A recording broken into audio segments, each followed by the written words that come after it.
Hi, my name is Mike Barbanica with Blue Line Property Management. I wanted to get a follow-up video out to a video that I had put out yesterday, and it got picked up by eastcountytoday.net on their Facebook page, and I believe also on their website. So thank you very much to them for getting that out there because it really started getting the word out. And we were called by so many people, texted, sent Facebook messages thanking us for actually looking out for owners and the consideration of the properties that are in the area as far as facing future foreclosure.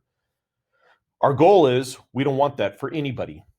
We don't want tenants evicted, and we don't want owners to lose their property.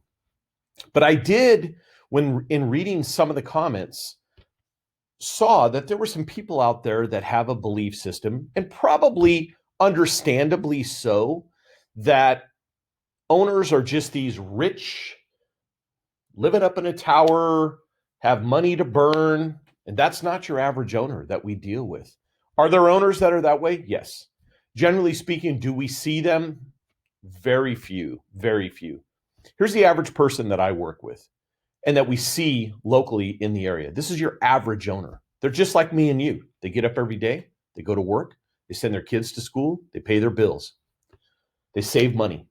That's your average owner. I have a couple in Concord that worked and worked and worked. She works in a hospital. She's not in patient care, and he works doing maintenance on buildings. And they get up every day and they go to work and they saved their money. And their dream was to buy an investment property to save for retirement. And they did that. And they have a mortgage on that property, and they still go to work every day. And they do everything they can to pay that mortgage.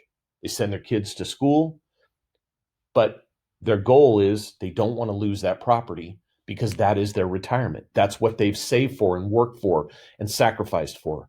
I have another gentleman who moved his family into a property, saved and saved to get into a home. He cleans carpets. He has a carpet cleaning business. And he's constantly out trying to work and generate new business. And he was able to, on every carpet job, put some money aside and ultimately got his family a little bit larger home. But he didn't want to get rid of the original home that they bought. So he kept it. And he put a single mother in there that has children. She rents the property. He's just like us. He goes to work every day. He pays his bills. Again, sends the kids to school. He's a member of the local community.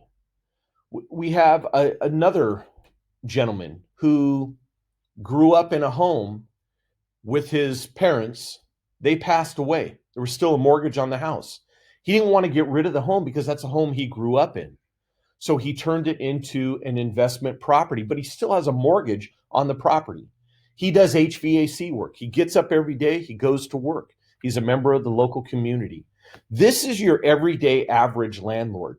It's not these folks that are some huge corporation. Those do exist.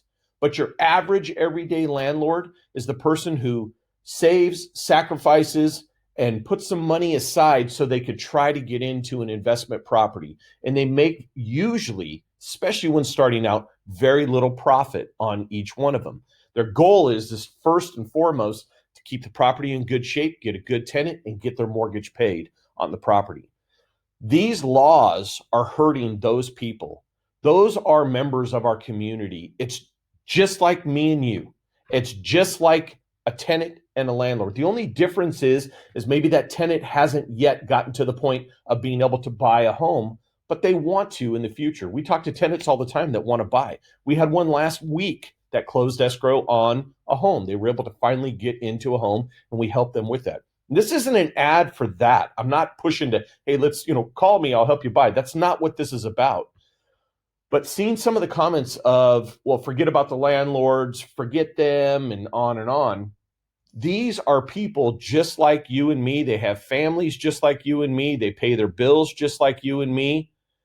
And they're just your average community member or your average citizen.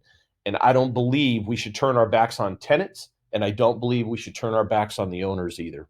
I wanted to get this out just to kind of introduce you to who your landlords are locally. They're just, generally speaking, most of them are everyday, average, ordinary people that have made an investment into a property, and they don't make a ton of profit on that property. There are people out there that do, no doubt, but your average everyday person that we see are just like you and me. So I hope this helps. I hope maybe it sheds some light on it. Again, thank you to eastcountytoday.net for actually posting that. We had a lot of comments on that. A lot of people reached out. I got phone calls, text messages, instant messages on Facebook, and I wanted to thank them for that because we want to raise awareness and help these people keep their homes and help keep the tenants in the homes.